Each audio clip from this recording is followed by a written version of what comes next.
তো হ্যালো, তোমরা সবাই কেমন আছো? আমি জানি আমার ভিডিও দিতে একটুখানি দেরি হচ্ছে, একটুখানি ব্যস্ত হয়ে পড়েছিলাম। আর আমার চ্যানেলে কিন্তু খুব ইন্টারেস্টিং কিছু পডকাস্ট আসতে চলেছে খুব তাড়াতাড়ি। তো এই ভিডিওর মধ্যে আমরা কথা বলবো মালিক সিনেমার ট্রেলার বা টিজার নিয়ে, যেটা মুক্তি পেয়েছে, এবং বীরাঙ্গনা নিয়ে, ঠিক আছে? তো প্রথমেই আমরা মালিকের টিজারে যদি আসি, তাহলে টিজারটা শুরু হচ্ছে খুব দুর্দান্ত পাওয়ারফুল একটা ডায়লগ দিয়ে। একজন বাবা আর ছেলের মধ্যে কনভারসেশন হচ্ছে। বাবা তার ছেলেকে বলছে যে তুমি যে একজন শ্রমিকের ছেলে এটা তুমি ভুলে যেও না, এক মজদুর বাপ কা বেটা হো। আর ছেলে সেটা বলছে যে যে মজবুত ছেলের বাবা, এটা তোমাকে আস্তে আস্তে করে প্র্যাকটিস করতে হবে। আমি ঠিক গুছিয়ে বলতে পারলাম না, যাই হোক, ওই ডায়লগটা আমার কিন্তু খুব ভালো লেগেছে। দেন বাকি টিজারটা মোটামুটি ঠিকঠাক আছে। দেখো, রাজকুমার রাও সাধারণত এই রোম্যান্টিক, গুফি, সুইট, কেয়ারিং টাইপের ক্যারেক্টারে অভিনয় করে। এই প্রথমবার একটা গ্যাংস্টার সে হচ্ছে, এবং তার স্ক্রিন প্রেজেন্স বা তার পার্সোনা কিন্তু খুব ভালো কিন্তু লাগছে। একটু অন্যরকম টাইপের গ্যাংস্টার ড্রামা হয়তো আমরা দেখতে পাবো। এবং তোমাদেরকে একটা ফ্যাক্টর বলি, আমি বহু পুরনো রাজকুমার রাওয়ের একটা ইন্টারভিউতে দেখেছিলাম, মানে পে মানে কোনো একটা পত্রিকাতে এসেছিল যে রাজকুমার রাও কিন্তু ক্যারাটেতে মোটামুটি ব্ল্যাক বেল্ট কিন্তু পাওয়া একটা লোক, এবং সে খালি হাতে সে পাঞ্চ করে সে ইট ভাঙতে পারে, হুইচ ইজ কমেন্ডেবল, ঠিক আছে? তো আমি খুব এক্সাইটেড এটা দেখার জন্য। তবে সব থেকে মানি শট যেটা টিজারে, সেটা একদম লাস্টে গিয়ে আসে, যেখানে চারটে লোককে একসঙ্গে গলায় দড়ি দিয়ে কাইন্ড অফ ফাঁসি মতো দিচ্ছে। এবং ওই সিনটা তোমরা মন দিয়ে যদি দেখো, রাজকুমার রাওয়ের যে এক্সপ্রেশনটা, এটা বোধহয় ওর গ্যাংয়েরই লোক যারা ওকে বিট্রে করেছে বা এরকম কিছু। টিজারটার একটা পোর্শনে একটা শর্ট দেখে যেটা আমি বুঝতে পারলাম যে রাজকুমার রাওয়ের যে ওয়াইফ, সে হয়তো এইখানে হয়তো মারা হয়তো যাবে, ঠিক আছে? ওকে। টিজারটার মধ্যে প্রচুর এরকম জিনিস আছে যেখানে প্লট কিন্তু গিভ অ্যাওয়ে কিন্তু করে দিচ্ছে। সেটা মেন ভিলেনের সঙ্গে ফাইনাল ব্যাটেল হোক থেকে শুরু করে ইচ অ্যান্ড এভরিথিং। এবারে আমরা আসি আমাদের প্রসেনজিৎ চ্যাটার্জির কথা। প্রসেনজিৎ চ্যাটার্জির একটা লুক দেখে আমার ইনস্ট্যান্টলি মনে পড়ে গেল 22শে শ্রাবণ সিনেমাতে প্রবীর রয় চৌধুরীর ক্যারেক্টারটার যখন ব্যাক স্টোরি যখন দেখানো হচ্ছে, যে ওর ওয়াইফকে কি করে মারা হয়েছিল, ওয়াইফ আর বাচ্চাকে, এবং ও বোধহয় জুন মালিয়া এবং ওর বাচ্চার ডেড বডি যেই মর্গ, ওই যে আইস আলমারিগুলোর ভেতরে যে থাকে, ওইখানে ওই মুখের ওপর কাপড় টেনে দেওয়া হচ্ছে বডির ওপরে, সেটা প্রসেনজিৎ চ্যাটার্জি আটকাবেন হাত দিয়ে। ওই সিনটা আমার খুব পরিষ্কারভাবে মনে আছে, 22শে শ্রাবণ সিনেমাটা মনে আছে আমার পুরোপুরি। ওইখানে প্রসেনজিৎকে ঠিক যেরকম দেখতে লাগছিল, তার চুল থেকে শুরু করে মুখের শেপ এবং গোফ, এইখানে কিন্তু এক্স্যাক্টলি সেরকম দেখতে কিন্তু লাগে। অনেকেই বলছে যে এটা হচ্ছে গিয়ে স্পিরিচুয়ালি প্রবীর রয় চৌধুরীর একটা কামব্যাকের মতো। কারণ দেখো, 22শে শ্রাবণের পরে সৃজিৎ যে দুটো সিনেমা বানিয়েছে, সেটা দশম অবতার বলি, দ্বিতীয় পুরুষ বলি, ওগুলো দুনিয়ার সব থেকে জঘন্যতম ফিল্ম মেকিংয়ের মানে উদাহরণ হিসাবে থাকতে পারে। মানে আমি যদি কোনোদিন বই লিখি যে আমার দেখা সব থেকে অখাদ্য, জঘন্য, একদম ডাউনরাইট ঢ্যামনা ফিল্ম, তো দ্বিতীয় পুরুষ আর দশম অবতার ভাই টপ 20খানার মধ্যে তো থাকবে। ওকে, অবভিয়াসলি। তো প্রবীর রয় চৌধুরীর যে ক্যারেক্টারটা, সেটা সৃজিৎ মুখার্জি তার সিনেমাতে পুরোপুরি ধ্বংস করে দিয়েছে একদমই। এইখানে দেখে প্রসেনজিৎকে সেরকম একটা ভাইব কিন্তু পাওয়া যায়। ওকে, এবং সেটা কিন্তু বেশ এনজয়েবল। ওকে, তো এইটুকুনি আমার যা বলার, টিজার দেখে যা যা ইয়ে করার, এইটুকুনি অবধি আমার ছিল। ওকে, এবারে আমরা আসি একটা কন্ট্রোভার্সিতে। যে কন্ট্রোভার্সিটা হচ্ছে, প্রসেনজিৎ চ্যাটার্জি কোনো একটা প্রেস কনফারেন্সে এই টিজার লঞ্চের সময় ওনাকে কেউ বাংলাতে কোয়েশ্চেন করেছে, তো উনি বলছেন যে আমাকে বাংলাতে প্রশ্ন করার কী আছে। এবং এটা থেকে আমাদের শহরের বিভিন্ন রকম বিজ্ঞবিচি, বুদ্ধিবিচি, বালবিচিরা সবাই এখন প্রসেনজিৎ চট্টোপাধ্যায় নিজের ভাষাকে অপমান করছে, নিজের ভাষাকে অপমান করছেন না, এই নিয়ে সবাই এখন প্যারাগ্রাফ, ঠিক আছে, হ্যাজ, কবিতা, উপন্যাস ফেসবুক জুড়ে এখন চলে এসছে। অ্যাজ ইফ একটা হিন্দি সিনেমা, যেটা মেবি 100 কোটি 200 কোটিরও বিজনেস করবে না, সেখানে বুম্বাদা প্রেস কনফারেন্সে কোন ভাষায় কথা বলেছে, অ্যাজ ইফ এটা আমাদের আলোচনার টপিক হওয়া উচিত। কিন্তু দেখো, আমরা ইউটিউবাররা বেসিক্যালি শকুনের মতো। শকুন যেরকম লাশ খুঁটে খুঁটে খায়, আমরাও সেরকম কন্ট্রোভার্সি খুঁটে খাই, যদিও ইচ্ছা করে না, কিন্তু এতে তো ভিউ পড়বে না। তো চলো এই কন্ট্রোভার্সি নিয়ে আমার কি মনে হয়, আমার 2 পয়সার বা 2 টাকার দুখানা বক্তব্য আমিও একটুখানি রাখি। প্রসেনজিৎ চট্টোপাধ্যায় যে বলেছেন যে বাংলায় কথা বলার কি দরকার, যেহেতু একটা হিন্দি সিনেমা, এবং এবার দেখুন উনি একটা বাঙালি মানুষ, উনি বসে রয়েছে কতগুলো হিন্দিভাষী লোকজনের মাঝখানে, প্রেস কনফারেন্সে এটা না একটা সেন্সের মতো কাজ করে যে ভাই এখানে মোস্ট অফ দ্য লোক বাংলা ভাষা বুঝবে না। এটা আমাদের অফিসেও কোনো কোনো জায়গায় হয়।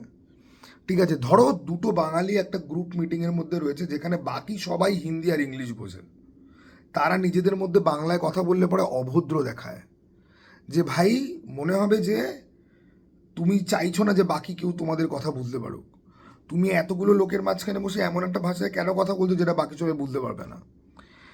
এবারে এটা না একটা এনভায়রনমেন্টের জন্য একটা হয়।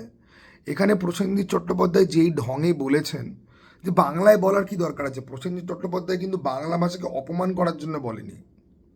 ওকে, উনি এটা এই সেন্সেই বলেছে যে এতগুলো লোক রয়েছে যারা হিন্দি বোঝে, তো এখন বাংলায় কথা বলার কোনো দরকার নেই, সেই সেন্সে উনি বলেছেন।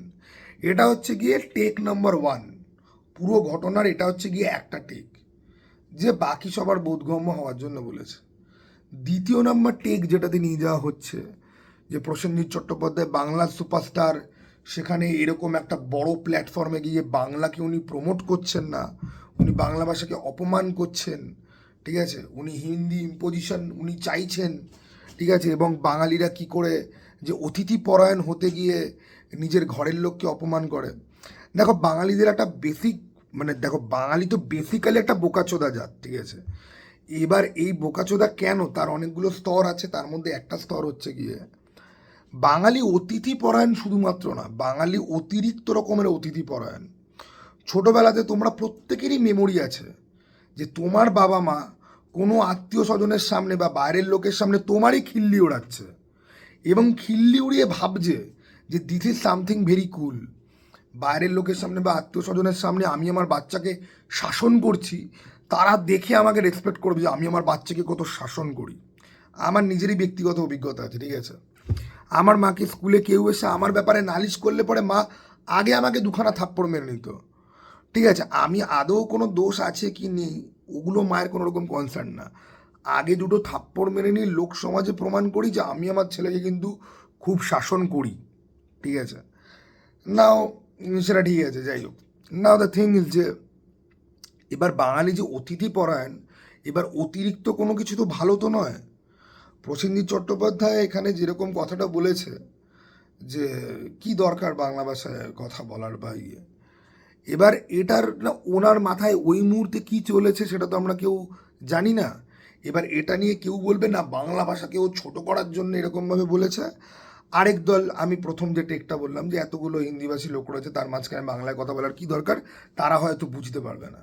হিতে বিপরীত হয়ে গেছে, রাজকুমার রাও ইন্টারভিন করে ওই ওই জার্নালিস্ট বাংলাতে কি বলছে সেটাকে আবার হিন্দিতে ট্রান্সলেট করে বুঝিয়ে বলেছে।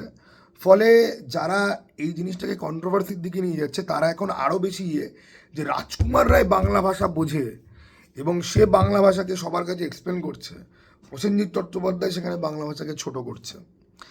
দেখো মাসে অন্তত 10খানা এরকম টাইপের কন্ট্রোভার্সি হয়, আর এগুলো বালের কন্ট্রোভার্সি। ঠিক আছে, এগুলো পুরোটাই না মোমেন্টারি। ওকে, এগুলো পুরোটাই মোমেন্টারি, এবং এই ঘটনাগুলোকে তোমার মনে হবে আমি প্রথমে যে টেকটা নিলাম সেটাও ঠিক হতে পারে, আর দ্বিতীয় যে টেকটা নিচ্ছি যে প্রসেনজিৎ অ্যাকচুয়ালি অ্যারোগ্যান্ট, সে নিজের ভাষাকে সম্মান করতে জানে না বা সে নিজের ভাষাকে অন্য ভাষার সময় ফ্লন্ট করতে জানে না, এটাও হতে পারে। প্রসেনজিৎ চট্টোপাধ্যায়কে আমি ব্যক্তিগতভাবে চিনি না, উপরোক্ত যে দুটো ঘটনা বললাম দুটো যে কোনো হতে পারে, যে অপমান করেছে আর না হলে জাস্ট ক্যাজুয়ালি যে এখন বাংলা বলার কি আছে, দুটো যে কোনো একটা হতে পারে। এবার যারা ফ্যান প্রসেনজিতের, ওকে, তারা প্রথমটা বলবে প্রসেনজিৎকে ডিফেন্ড করার জন্য, আর যারা হচ্ছে কি একদম বাংলা পক্ষ, ঠিক আছে, সব কিছুতে যারা অপমান দেখতে পায় অফেন্ড দেখতে পায় তারা দ্বিতীয় পক্ষটা নেবে। এবার দুই পক্ষই বেসিক্যালি বোকাচোদা, কারণ এই টপিকটাই এত হাইলাইট হওয়ার মতো কিচ্ছু নেই। ওকে, বাট আমরা আস্তে আস্তে করে আমরা তো একদম সভ্যতা এবং প্রগতির স্যাচুরেশন পয়েন্টে তো পৌঁছে গেছি। এবার আমাদের প্রত্যেকেরই প্রবলেম হচ্ছে কি যে আমরা দুটো ঘুষি মারতে না জানি বা 100 মিটার না হাঁপিয়ে দৌড়াতে না পারি।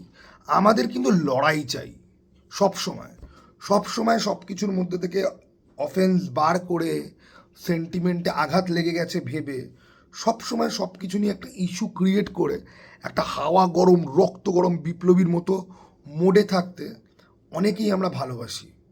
আর এই সমস্ত কন্ট্রোভার্সি না ক্রিয়েট করাও হয় এই জন্য যাতে সিনেমাটার ব্যাপারে লোকে জানতে পারে। কারণ এই কন্ট্রোভার্সি নিয়ে কথা বলতে গিয়ে বা জানতে পারা যাবে যে আরে প্রসেনজিৎ তো হিন্দিতে সিনেমা করতে গেছে, মালিক হচ্ছে কি তার নাম, মালিক। ওকে, তাতে কি হলো, সিনেমা দুটো প্রমোশন পর্যন্ত হয়ে গেল। ওকে, আর আমরা তো আছি আস্তে আস্তে করে আমাদের বেসাল ইনস্টিংক্টে ফেরত চলে যাচ্ছি। প্রাদেশিকতা থেকে শুরু করে ল্যাঙ্গুয়েজ নিয়ে থেকে শুরু করে আমরা নর্মাল জিনিসকে নর্মালভাবে দেখতেই পারি না। তার সাথে হচ্ছে কি ইনস্টাগ্রাম রিল, সেই রিলের ওপরে কিছু একটা লিখে রক্ত গরম মিউজিক চালিয়ে দিয়ে দিল, এই রাজকুমার রাও বাংলা ভাষাকে সম্মান করেছে কিন্তু প্রসেনজিৎ বাংলার মাটি থেকে উঠে বাংলা ভাষাকে সম্মান করতে জানে না। And your content is ready. আমি শকুনের পালের মধ্যেই একজন, বাট আমি অ্যাটলিস্ট বলছি যে আমি শকুন আর এই টপিকটা একটা মরা লাশ যেটাকে আমরা খুদে খুদে খাচ্ছি। বাকিরা সেটাও করবে না, বাকিরা যে কোনো একটা সাইড নেবে এবং নিয়ে তারা পাবলিকের চোখে নয় হিরো হওয়ার চেষ্টা করবে যে যার মতো করে। ওকে, বুদ্ধিমান যদি আপনি হন এসব ঢ্যামনা টপিক বাদ দিন। মালিকের টিজারটা এমনিতে বিশাল ইমপ্রেসিভ কিছু না যে দেখেই মনে হবে দেখতে যাই। রাজকুমার রাওয়ের অন্যরকম একটা ব্যাপার আছে, প্রসেনজিতের সাথে একটা ফেস অফ হতে চলেছে। আমি সিনেমাটা নিয়ে কেন ইন্টারেস্টেড আরও এক কারণ বলি। প্রসেনজিৎ চট্টোপাধ্যায় তো আমাদের বাংলার কপি ইউনিভার্সের মুখ, প্রবীর রায় চৌধুরী, সিদ্দিক মুখার্জির হিরো, ঠিক আছে, কপি ইউনিভার্স। এবার গোটা কপি ইউনিভার্সিতে কোনো অ্যাকশন সিন ফিন তো নেই, ঠিক আছে। দশম অবতার একটা ঢপের কার চেজ আর একটা ঢপের ফুট চেজ একটা আছে, যেগুলো দেখতে হবে আর ঢপের, ঠিক আছে। আর প্রসেনজিৎ যখনই অ্যাকশান করেন তখন তো ওনার এক্সপ্রেশন দৌড়ায়, ঠিক আছে, বা গুলি চালানোর সময় একেবারে মানে মানে ওভার অ্যাক্টিংয়ের তো একদম তো ঠিক আছে। এবারে এই সিনেমাতে প্রসেনজিৎকে দিয়ে কোনো অ্যাকশন করানো হবে কি না এটা নিয়ে আমার, তবে আমি জানি এরকম মানে কী টাইপের গল্প হতে পারে। ওই প্রসেনজিৎ প্রথমে মালিককে ধরতে আসবে, তারপরে বুঝবে যে মালিকের মনটা অ্যাকচুয়ালি ভালো, তারপর চাপে পড়ে মালিকের ওপর গুলি চালাতে হবে, তারপর মালিককে হয়তো উনিই হয়তো মেরে ফেলবে, নাহলে কিছু একটা ভুল বোঝাবুঝি হবে, ঠিক আছে। অ্যাকশান ফ্যাকশান কিছুই হবে না, ঠিক আছে। তাও একটা আশা আছে যদি কিছু হয় ওরকম, কারণ বাংলায় তো পাওয়া যায় না, ঠিক আছে। বাংলাতে তো ভাই আহা গোটা 22 কোনো অ্যাকশানই নেই। ওকে, মানে সেরকম রাখার স্পেস নেই, কারণ আমরা রবীন্দ্রনাথ ঠাকুরকে ভালোবাসি আর কবিতাকে ভালোবাসি। তো যাই হোক, এনিওয়ে এটা একটা জাস্ট জাস্ট ফর ভিউ বানানো একটা ভিডিও, ঠিক আছে। এইসব টপিক নিয়ে আমার কথা বলতেও ইচ্ছা করে না, বাট ওই যে বললাম আমিও শকুন, ঠিক আছে, বাকিদের সাথে আমার কোনো বেশি পার্থক্য নেই, but I am gonna let you know যে দিস ইজ বিজনেস। ওকে, চলো টাটা ভাই, আবার যেন দেখা পাই।